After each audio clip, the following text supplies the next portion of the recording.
There's hope. There's light at the end of the Hollywood tunnel. It's called Green Light Latino. Man, I'm excited. And we got a special guest. This is a special video. Let's do it. 5, 4, 3, 1.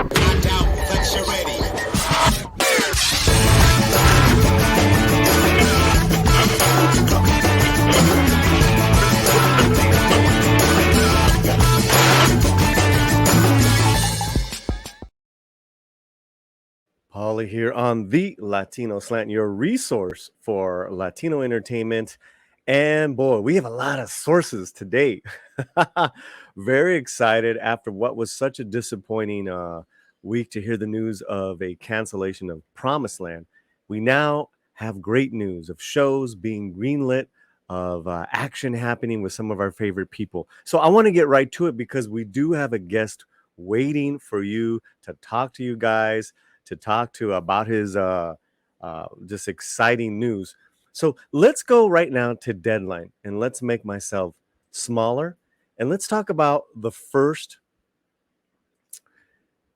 project that got green lit. Okay, it is from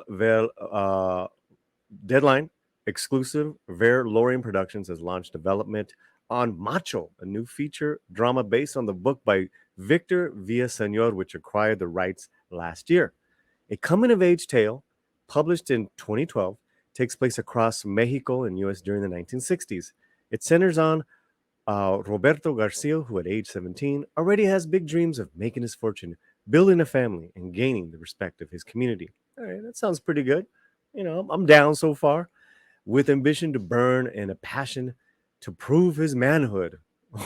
All right. Roberto, now it's Roberto, takes this dangerous journey north, crossing the Mexican border to pick fruit in the golden fields of California. It is said that a good man can make more money there in a week than an entire year in the mountains of Michoacan, his home. With dreams that overshadow harsh realities, Roberto is unprepared for the jammed boxcars and bolted trucks that carry undervalued migrant workers through the searing desert to long days of harsh labor. The film will examine the brutality of migrant labor, as well as Cesar Chavez's efforts to unionize workers, offering vivid portrayals of the immigrant experience through the eyes of a brave young man who bids goodbye to everything he knows to follow his dreams. Okay, now, before I give you the particulars of, let's make myself big for a second. Before I give you the particulars of who's involved in this production, let me tell you why I'm excited. I love Victor Villaseñor's books. Although I have not read this one, I read a book called The Reign of Gold. And back in the 90s, when I read it, everyone was calling it the Latino Roots. He's an incredibly romantic, just amazing writer and just epic storytelling. So I'm in. I was a big fan of that book. I'll give you a link to his work, Victor Villaseñor. I've known about Macho for a while. I have not read it, so I can't give you. All I can say is I'm a fan of the author. Okay, that's good, and I'm excited that something like this, even though we've heard the migrant story before, I hope that Victor Villaseñor's take on the migrant story comes through. Now, let's make myself a little smaller again, and we're going to go to the particulars of this production. Okay, the founder of the production company is Walter Perez, adapted the screenplay and is currently in search of financiers for the project. Okay, so it's being independently done, which we love here at The Slant. Green light that stuff. Independently, the better, right? That is fantastic. We salute you, Walter, alongside producing partners Ralph Esparza, Melanie Tigrado, and Sorin Odom. Mayans MC actor Antonio Jaramillo is attached to portray one of the film's main characters. Very cool. Love it. The late singer's Selena's brother, award-winning producer A.B. Quintanilla, will craft original music as well as he's going to make his acting debut? Okay. Quintanilla's manager, Jaime Peralta, will produce alongside Perez. All right. Now this is taking on a different light. So now I'm seeing a an angle where the Quintanillas AB and AB's manager will produce alongside Perez. When you're doing something independently, and great news here for Macho, when you're doing something independently, you can't do it alone. You need a village of great creative people, but also people who know how to go and get money.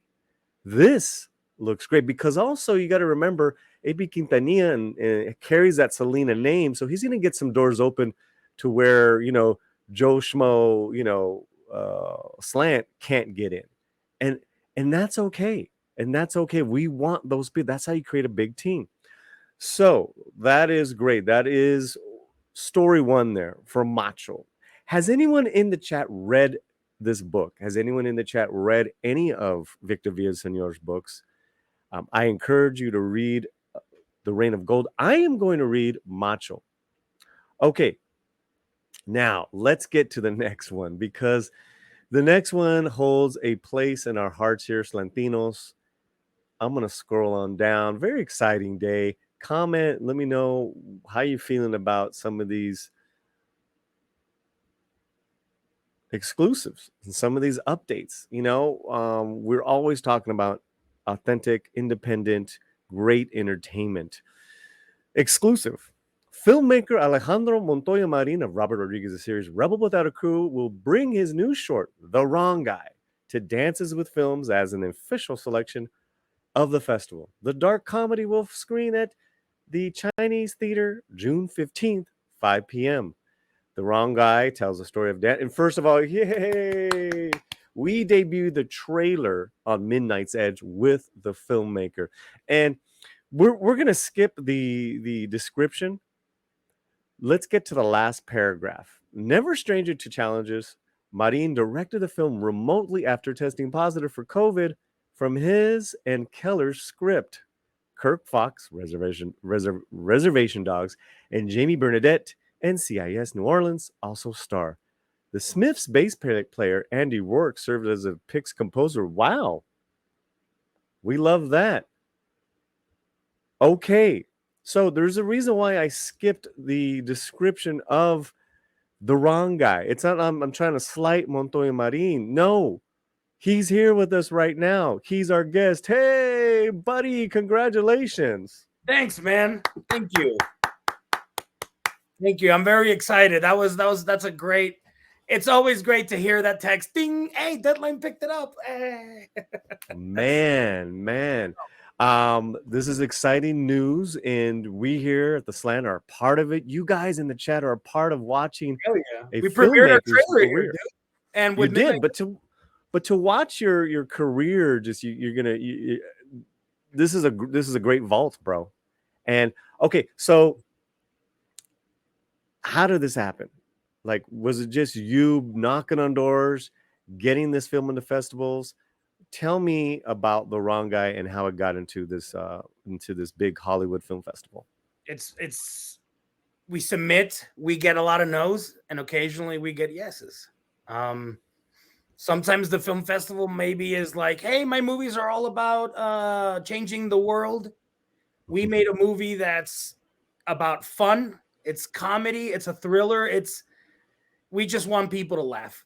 That's it. And we're very happy with it. And Dances with Films they're not plugging me. They're not, they're not paying me for anything, but they are one of the best film festivals in the world because they believe in the filmmakers, man. They do whatever they can to highlight the films and to give you a good venue and promote it, and they're pros, homie. They're pros. So. Dances with Films has been around for many decades now, since 96 or 7. Something like that. Which is fantastic, and we're clamoring for great entertainment now more than ever, Alejandro. And we had such a great reaction when we played your trailer. I think your trailer blew up in views. Yeah. Yeah, it's been doing well on views. Like, I think just by I'm trying to see the views. What I'm saying. So let me ask you this also. Yeah, go ahead. just when you guys plugged it in, I know we got a boost of like 500 to 600 people. So thank you guys for that. So, The Wrong Guy, you're getting in to see it. It's gonna be seen on a big screen June 15th. How can people check it out, or when would it be available as a full, short for people to see it around the world? We don't know. Still Right working now on we're that. starting the film festival circuit. So right now the only place that we can see it is at the film festival. If people are in LA or around LA, please come over and check out the movie. The Chinese theater has amazing sound, so you're gonna see some cool stuff. But hopefully, depending on the response, we have been chatting at Push Start Films to talk about doing it into a feature film after we do the next one we're gonna do in Austin. So it's been just exciting to see how it responds, to see what move we take. Okay, all right. I know there's a lot. You have a lot going on right now. Explain, just explain to our audience, just with you having your name and your and we're talking about a short film here, independent short film. We will have the trailer. How has your telephone is ringing off the hook? I wouldn't say that, but let's just say that there's. Well, you've been busy from what you told me. We've been busy. We've been having some really good meetings and it's inspiring, man. It's I think I told who did I tell like these are the news that push artists for like a couple of more years. Well, it's great, man, because I know you've been grinding it out. And tell us, we'll put the link to the trailer in the video description. But what is The Wrong Guy about? And that would be great. Yeah, The Wrong Guy is about Daniel, interpretado. Why can't I say it in English? The lead, starring John Kaler. Yeah, the lead who plays Daniel, and he's this like suburban assistant manager at a bank who totally has delusions of grandeur and thinks that he holds some sort of like power to be like this vigilante with people who wrong him in the wrongest ways, like cutting him off in traffic or like taking his mail, like stupid shit. Like he's just he's a buffoon.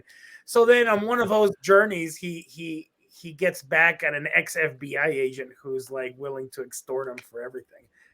So he actually meets the wrong guy. It's a fun movie. Well, I love how you take like kind of like these like normal people and put them in extreme situations like you did with Monday. Yeah, that's so much fun to see like the ordinary become like an exaggerated version of them. And yeah, thank you, man. I hope I hope my work is not repetitive. Well, in a day in the last couple days, this time period, like there's just a lot of great news as we talked about before, and then with you coming on deadline, you got a lot going on. What is your end goal here with this particular the Wrong Guy and then the next project?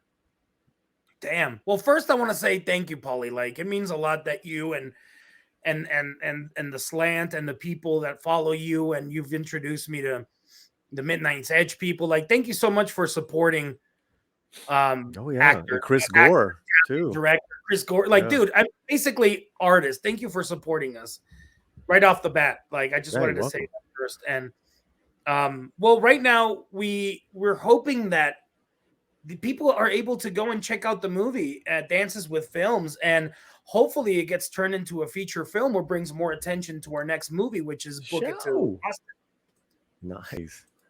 Nice, man. Nice. Oh, this is the first time I say the name of the movie. Exclusive. Wow. I've never said it. I swear to God. Say it one more time. Book It to Austin. Yes. All right, put it out there in the world. It's going to come. It looks like it's coming back, man. And that's that harrowing, experience of you directing this with COVID.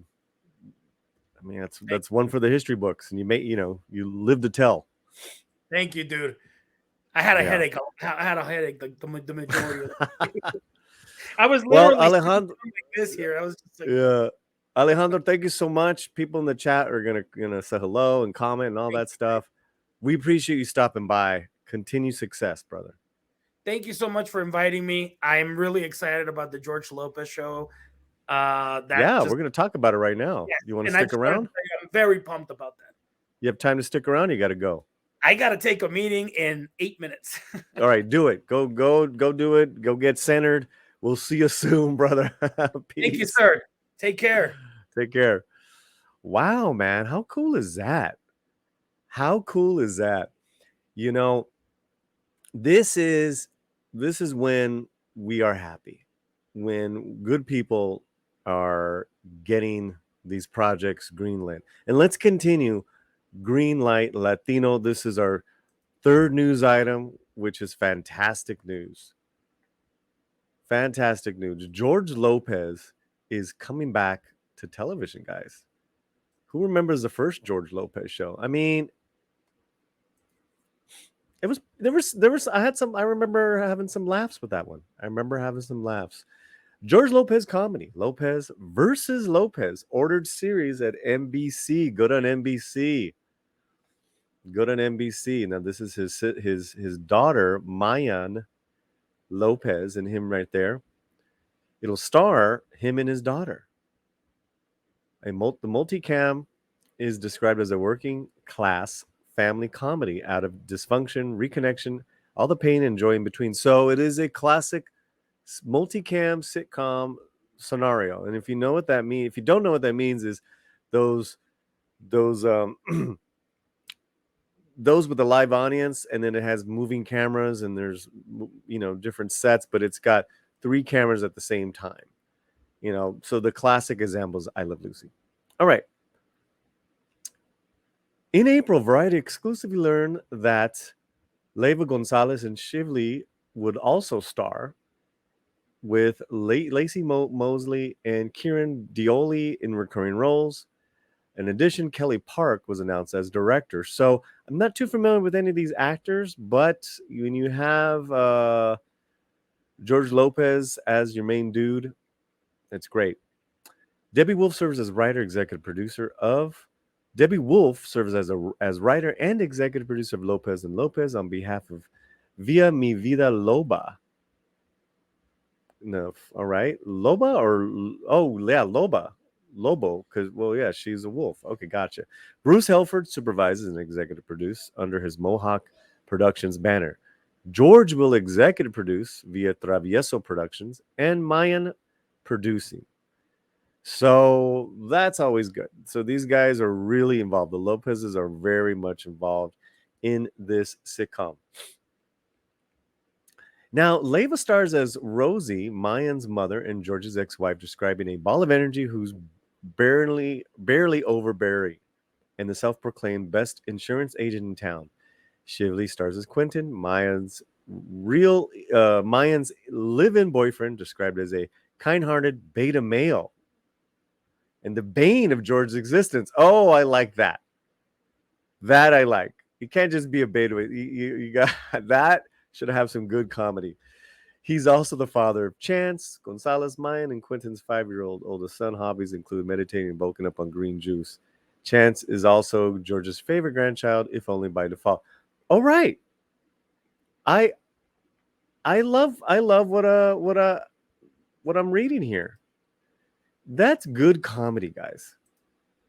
That's good comedy. To have like someone, almost like a Sanford and Son, maybe type of old school character in George Lopez, commenting on beta males. That's comedy gold. That's comedy gold. NBC picked up the pilot in October 2021 after a push pilot ordered in June. So the pilot was already filmed last year, and that's how they do it. They film them almost a year apart, if and when they get picked up. So this one got picked up. Looks like we probably can expect it this fall on NBC. All right. before our last story, what do you guys think? What are your thoughts? I like the setup. I like the situation in this comedy as far as the characters. That's important. That's really important. And George is funny. I think for me the question mark is going to be, can Mayan Lopez pull off comedy? I have not seen this lady's acting, so I cannot tell you. So I don't really have much to go off of there. I know she's on social media. She has been. So maybe I'll dig around as far as any previous acting roles. But so that's my only question mark there. But great news for the George Lopez familia. Last story, which I think is a huge and interesting story. Disney Plus. Talk about bane of my existence. They have greenlit a docuseries, a limited docuseries on the life and times of Don Francisco and Sabado Gigante. Sabado Gigante was a show that ran for over 50 years. It was a variety show every Saturday. It's one of those shows that united pretty much all Latino households. When I say all, I mean from the U.S. to South America to Mexico. I mean, it was everything. So doing this docu-series, and you can hear it partners with Mucho Mucho Amor filmmakers Alex Fumero and Kareem Tabash on docu-series Gigante for Disney's Onyx Collective. If you're going to go after that market of those Latino households, this is a big hit. This is a winner. I'm not going to lie, guys. I'm not going to lie. This is where Disney is going to get this right. I also want to say, as a fan of Mucho Mucho Amor, which was a docu-series on Netflix on Walter Miranda, Alex Fumero and gang did it right. I loved that documentary. So here's my note to Disney. Let Alex control the show. Don't bring in any committee. He doesn't need it. You hired him, give him, and then give Don Francisco the respect. So this is going to be huge. It's going to be streamed exclusively on Hulu in the U.S., Star Plus in Latin America, Disney Plus in all other territories at a future date. It's a 4-part limited docu-series on Don Francisco and Sabado Gigante. I was drinking Topo Chico. I apologize. All right, my people. I have to say, as much as I question a lot of what Disney does, in particular with Latino and Latino representation, this is a winner in a video, in a time and day of winners. We can celebrate from George Lopez to the book Macho to Alejandro Montoya Marin to Mayan Lopez and to Alex Fumero with Gigante. This covers a diverse tapestry of the Latino experience. I also want to say, I want to give a shout out to this female showrunner producer of The Lincoln Lawyer. I will be reviewing The Lincoln Lawyer on Netflix. It is debuting. Forgive me, I will get her name and get my first review out on that. It's a good time. This is a good time. Again, my note to Hollywood, because my fight is still strong with you guys. Let us tell our stories and do not tokenize and do not weaponize the Latino experience for any political agenda. Let the story speak for itself. That's all we got time for. What an amazing video we had. Please share it. We'll see you soon. And wherever you're at, keep your slant and keep your fight fuerte. Come on, y'all. Come on, y'all. Come on, y'all. The slant. Yeah, but isn't this the unplugged version? I don't know. I think it's the unplugged version. All right, Paulie, let's go.